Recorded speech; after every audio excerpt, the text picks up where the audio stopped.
So welcome to our series. We are going to be talking today to Professor Annie McKee. She's an expert on happiness at work, but also on emotional intelligence.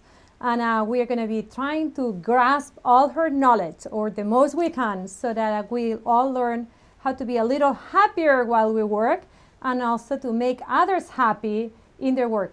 Welcome, Annie. Thank you very much for joining us. Thank you so much. I'm delighted to be here, Mireia. Good. So, all of us know or have an idea of what happiness is, but we would like to hear from you what happiness is at work and how it looks like. That's such a good question. I did a lot of research around the world in companies working with leaders and various kinds of organizations. And I found that, number one, people told us they need to be happy in order to be effective at work. There's a lot of research about that. Maybe we'll talk about it later. And what I mean when I talk about happiness at work is a sense of fulfillment, a sense that what we're doing is meaningful and tied to our values, our beliefs, that we have an optimistic vision of our own personal future that's tied to our work, but that is bigger than our work. And that also we have good, strong, friendly relationships in the workplace. Add it all up, that makes for a happy employee.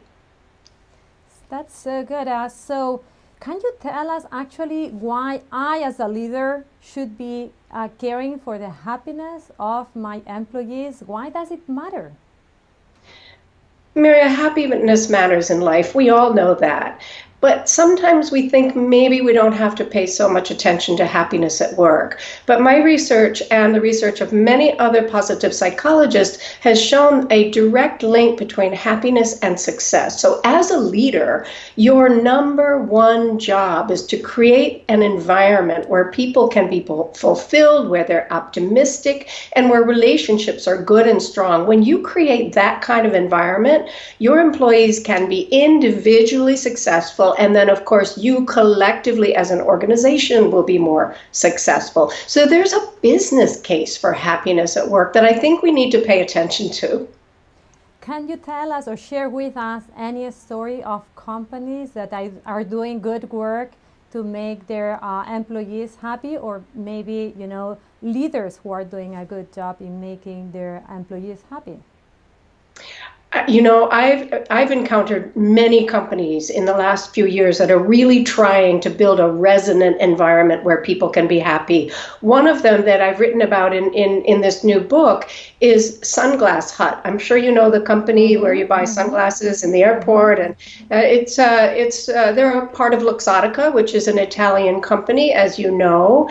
And we went in to study their culture to see why, in fact, they were so successful, even really just coming out of the Great Recession. And what we found was that leaders and managers and employees worked together to create an environment where both they and customers would have an enjoyable, happy, fun experience in the stores. And you know what? It translates into sales.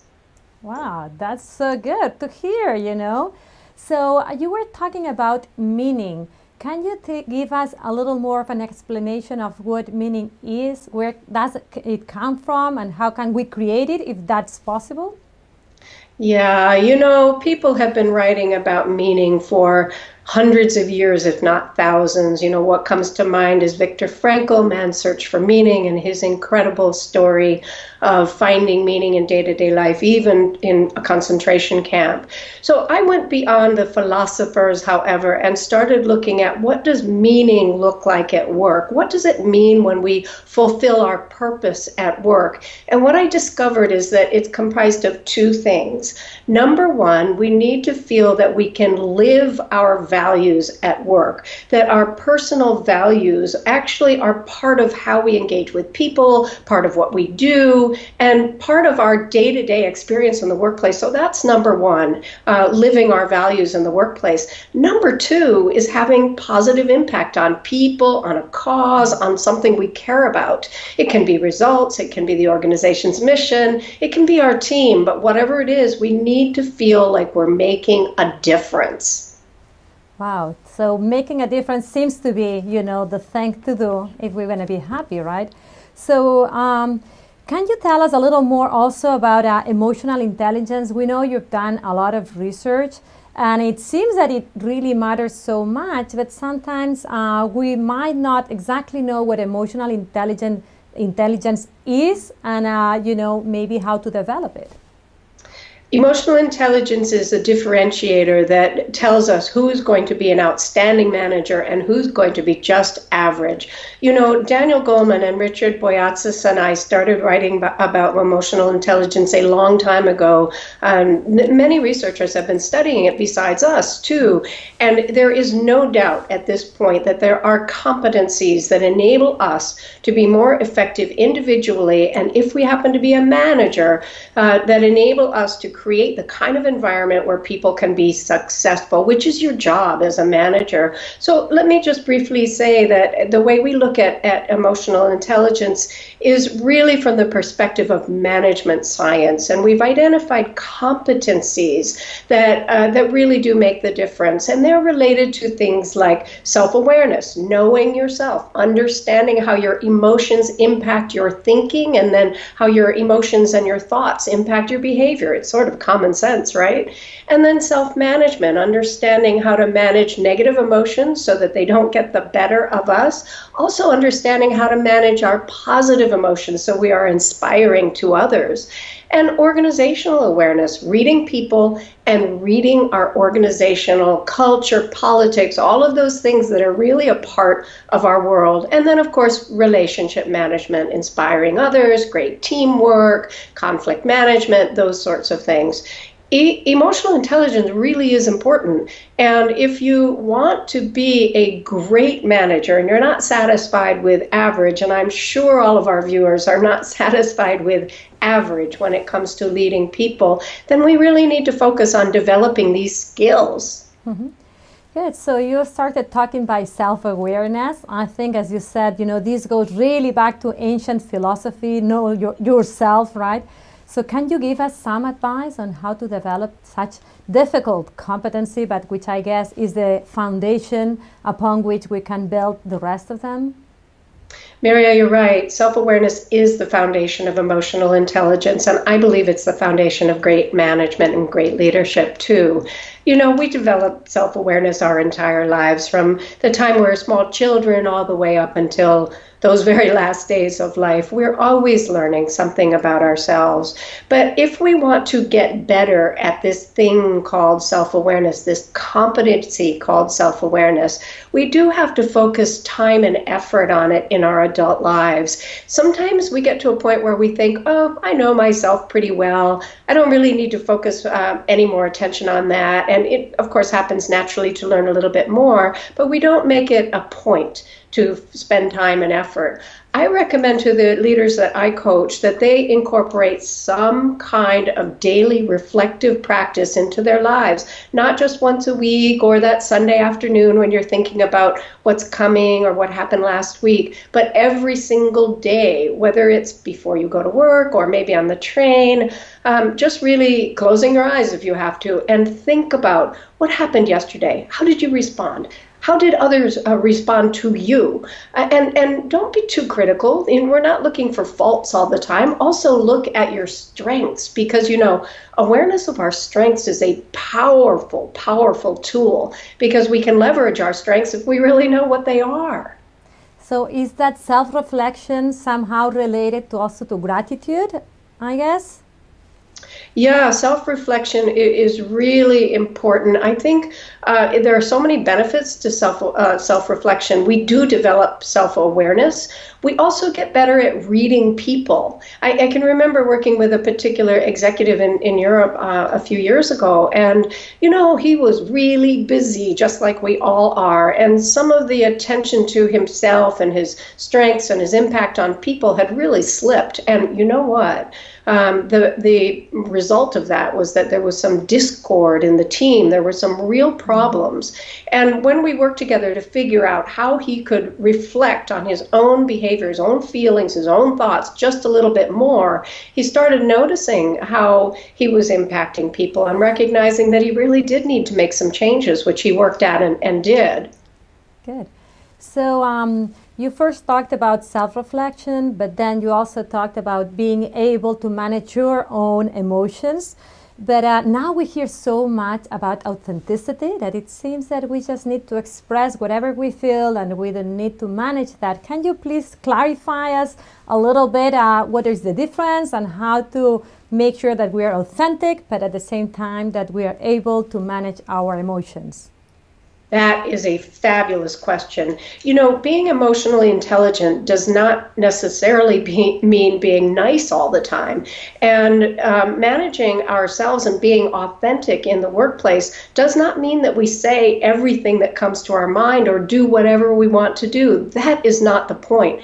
Truly emotionally intelligent people read the people around them, they read their environment, and then they make choices about how to be authentic in that situation in a way that everyone, including themselves, but also others too, will benefit. So the goal here is not to just say whatever we want. That's actually quite damaging, and it is not emotionally intelligent. We don't want to do whatever we want either. We have to read our environment and make choices. That is emotionally intelligent.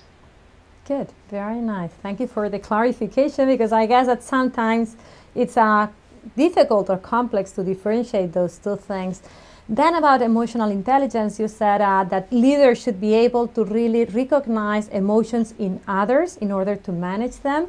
But sometimes we feel that leaders are so busy, making decisions and sometimes a little far removed from their employees that it's difficult that they get to know them. Can you give us any advice that we as leaders develop that knowledge or that understanding of others' emotions? In the last, I'd say 2 decades, our organizations have, for the most part, gotten flatter, and they've definitely gotten leaner.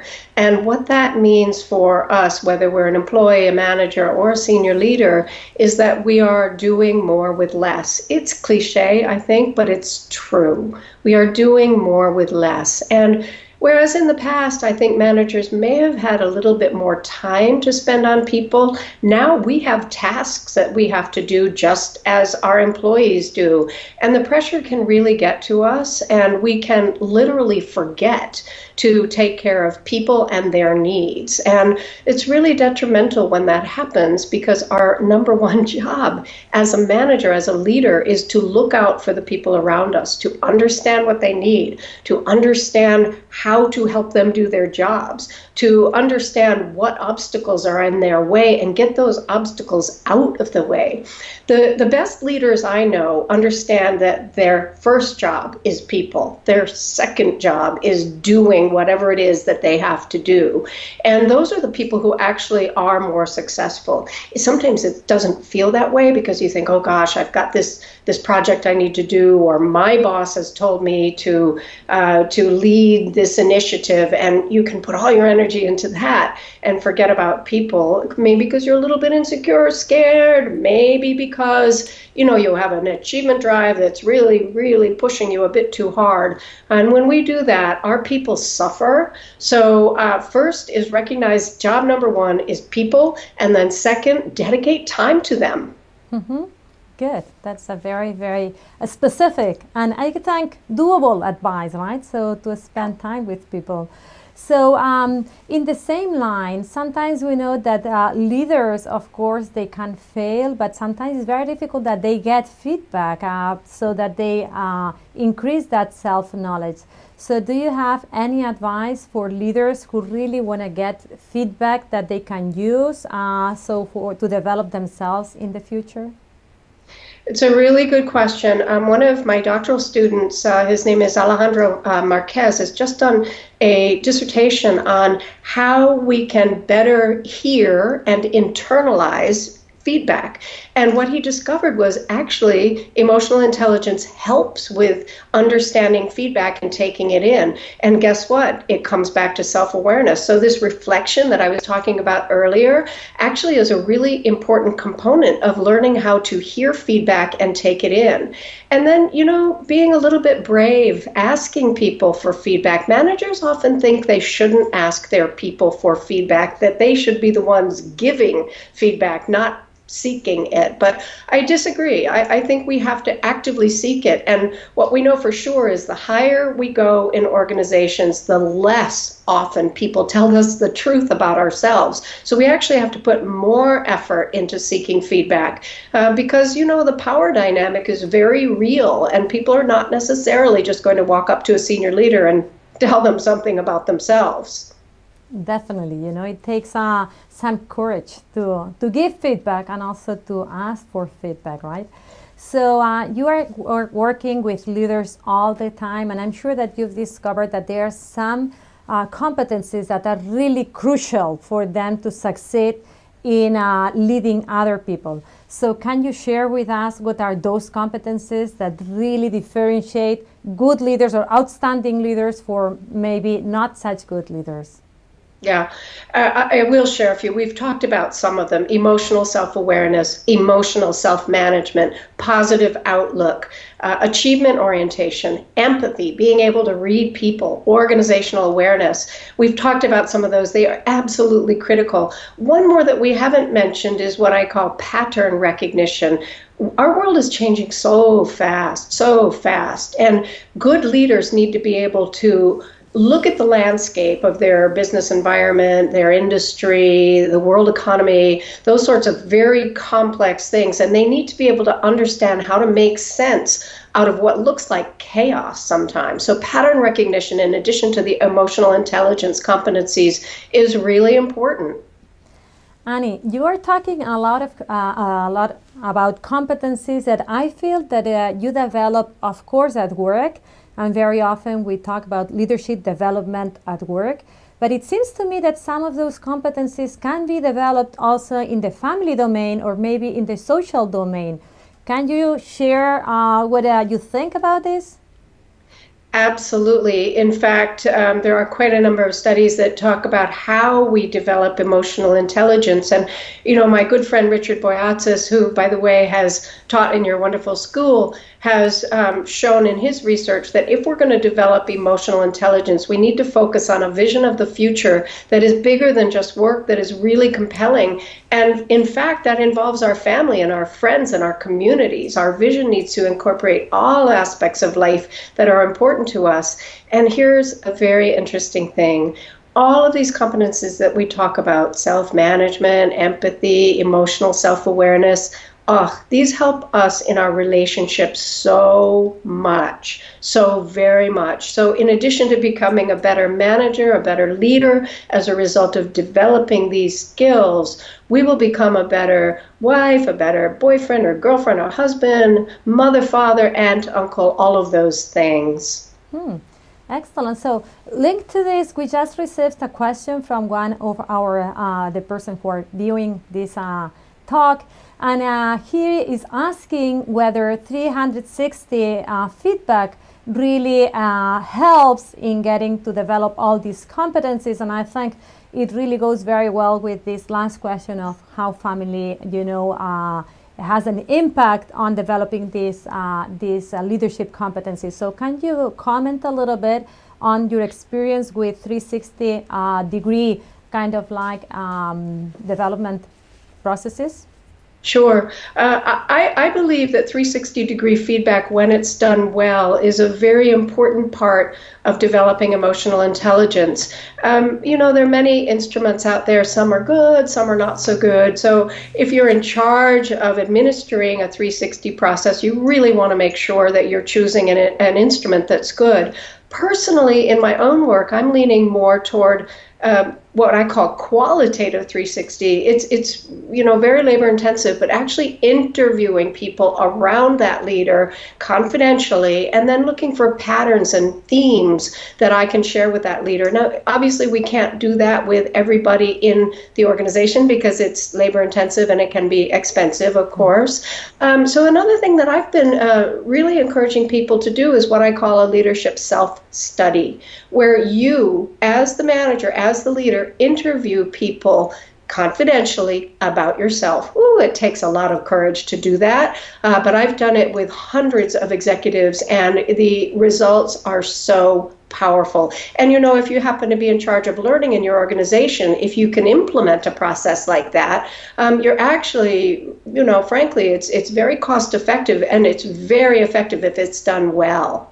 Mm-hmm. Good, thank you. So also on that domain, one person is asking us, how can we give feedback to someone who is not really willing to hear feedback? Because that's something that we encounter very often, and probably you have experienced it, and you can share some hints of how to do it well. Yeah, there are unfortunately an awful lot of poor managers in many of our organizations, and there are an awful lot of people who are very self-protected and they don't want to hear feedback. If that person that you think you need to give feedback to is your boss, your manager, you need to be very, very careful, because you could put yourself at risk. So I do not recommend that you go directly to your boss and say, I need to give you feedback. It's not always going to work. In order to be able to give someone feedback, there's got to be a trusting relationship. If there is no trust, that conversation will not be helpful to either you or that person. So really you have to take a step way back and build a relationship to the point where there's mutual trust, mutual care and concern. Then you can have a conversation about feedback. Wow, thank you. Yeah, I completely agree, and I think it's very good that you touched on this point, because I guess that it takes time to develop that trust, but probably in the long term it will pay off, right? So I think it's such a good thing. So Annie, now I think it's a cliche, but it's also something that it's true, that technology is changing things so much. So do you think that now we need more emotional intelligence, because, or we might need less, because there are so many things that are done by the machine, or that so many things that are mediated by machines or technology? Yeah, the world is changing fast, and much of it is for good. I'm a big proponent of technology, and it has made our lives so much better in so many ways. But there is a problem. We carry our work in our pockets, and that little device we carry all around. Our work is beckoning to us every minute of the day. It's so tempting. You're with the family at night, and that phone is out, and you just want to check one email or respond to one small request. And before you know it, you're not listening to your children, or you're not having a conversation with your loved ones, or you're not relaxing. And we need that too. I think we actually need more emotional intelligence now to avoid what I call the overwork trap. We have to recognize that overwork is a trap. It is not a solution, even though the pressure is really intense in our organization. Because if we work all the time, we will burn out. We will burn out. Strong, resilient people, it might take a while, but you will burn out unless you cultivate the capacity for self-management. Turn that phone off, have a conversation with a friend, go for a walk, do something that is renewing, that is not work. So you are stressing this fact that people get burned out. So can you give us some hints to make sure that we avoid that big and awful problem? Yeah, first of all, recognize that no matter how much you love your work, other aspects of your life are, of course, important. We all know they are. But work is so demanding that sometimes we actually compromise the rest of our lives. So recognizing that you deserve to be happy at work, you also deserve to be happy at home and in your personal life. And this mindset shift, I call it a mindset reset, is actually really important if we want to walk a path toward happiness. And then, small changes in our daily lives. For example, tell yourself that in the evenings, you're not going to look at your phone. Try that. Try it for a day or two. It'll be really hard, but try it. And you may recognize that you're having a little bit of fun with those people that you care about so much. Whatever it is for you, just make small changes. Even taking a lunch hour, not at your desk. Go out, make sure you sit with people you like. Maybe this is a way to get to know some of those employees better. Have a little bit of fun. It takes courage, it takes self-management, but these are the kinds of things that will really make a difference in your happiness and your success at work. Wow, you're giving us some scary advice, like not looking at our cell phone for a few hours. So let's see if we dare to do that. So Annie, in your view, is there a possibility to be very happy at work and unhappy in your life, or those are connected things? How does it work?